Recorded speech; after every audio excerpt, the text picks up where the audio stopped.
ladies and gentlemen, we have a very special guest speaker here, Dr. Romesh Wadhwani. He was a grand keynote speaker for the Saturday morning right here at the TiEcon 2014 conference. Dr. Wadhwani, how was your experience being a grand keynote speaker for today?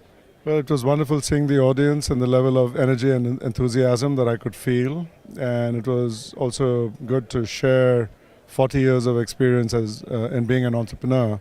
And I was trying to give them non-obvious lessons of experience, stuff that a typical venture capitalist probably won't know or won't tell you. So, Can you sum up your presentation that you did on stage today for our viewers? there's nothing better you can do in life than being an entrepreneur, whether you're a startup entrepreneur or a growth entrepreneur. But the more you know about how other people have either succeeded or failed, the better the entrepreneur that you will be. I guess what my audience will have a question for you on this would be, are you born as an entrepreneur or do you train yourself to be an entrepreneur? There's no question in my mind. You train yourself to be an entrepreneur. I was not born an entrepreneur. I come from a middle-class family. There's no tradition of business in our family. There's no tradition of entrepreneurship till I started. And, and the fact that my first entrepreneurial experience happened at IIT Bombay, which is an engineering school, no one could say I was born with it. It was definitely an acquired taste. So let's take you back at that journey. When you had that, when you decided that you were going to be an entrepreneur, how was the day like for you? Did you just wake up one day and like, I'm going to start creating a business today? Take us through that journey. It wasn't precisely that black and white. It was an evolution.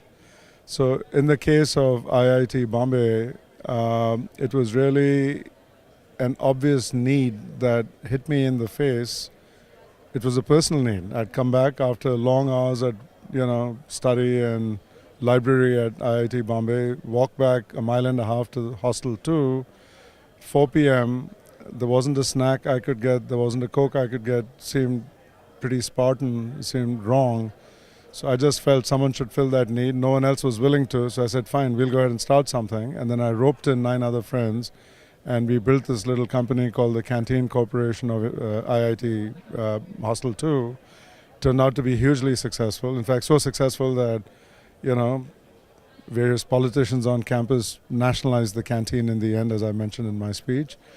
But that was kind of the journey. And then I came to the US, I got my PhD at Carnegie Mellon University in Pittsburgh. I was not an entrepreneur while in school, but obviously somewhere inside me, a seed was germinating.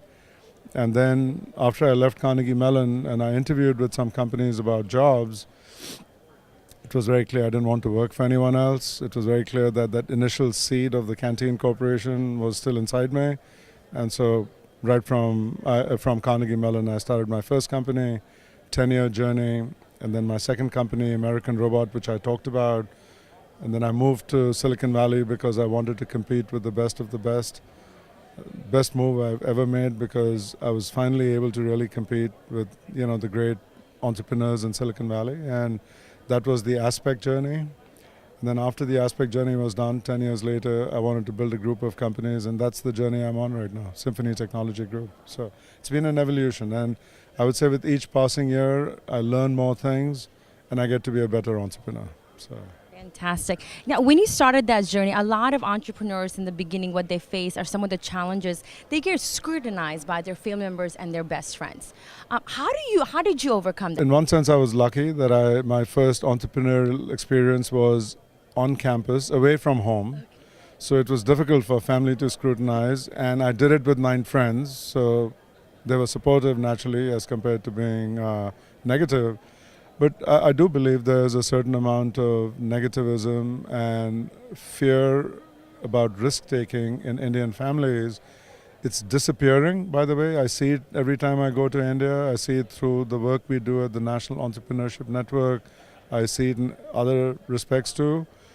But to the extent it exists, I think the person who wants to be the entrepreneur has an obligation to bring the family along, bring their friends along, but not to give up just because they're negative.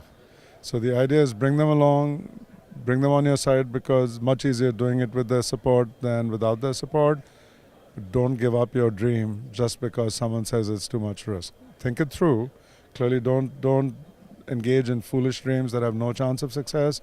But if you've thought it through and it's a good dream and you believe that customers are behind you, you'll ultimately be able to bring your family and friends along. Fantastic. Well, Dr. Wadhwani, thank you so much for sharing your time with us today. Great. Thank you.